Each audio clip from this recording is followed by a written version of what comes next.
I trained as a primary school teacher, and I ended up being responsible for all the computers at the school, and then became responsible for the curriculum area of IT.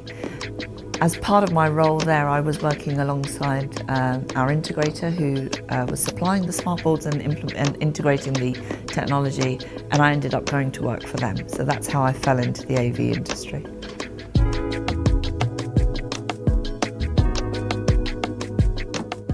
I was born in London. My father came over to England in the 60s on a teaching programme actually, and when he arrived in London, the job didn't transpire, and he was that textbook story of he had £5 in his pocket and had to go and find a job. And he had left my mum behind in Pakistan, and with 4 children and another on the way. And those years were tough for both of them. My dad describes in the 60s when he was on his own and he made a few friends, they would just go to London Airport, which is now Heathrow Airport, just to see the flight land, to see other people like themselves. So I came from a Muslim background and actually didn't realise I was Muslim until 9/11 happened.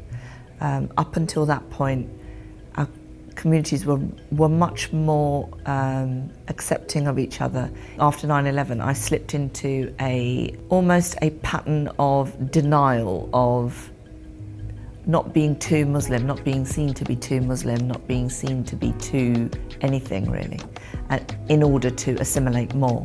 Everything that I'm doing now in terms of my podcast and What If and the conversations I have with people stems from that sense of, I guess, injustice. That actually we all, whoever we are, have the right to be treated fairly and equitably, whatever we're doing in life.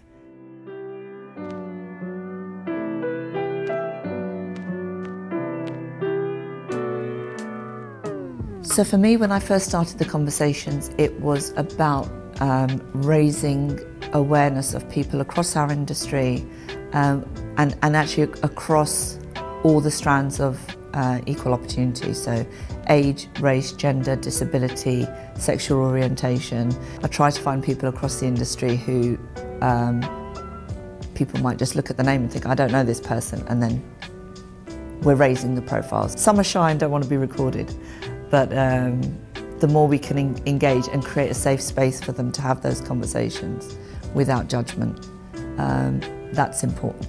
There are a lot of things we could be doing. We could be asking in terms of our own organisations for people to step up and step forward and share some of the things that they're going through proactively instead of us being reactive. I think we see a lot of messaging about reaching out, but we need to get better at reaching in.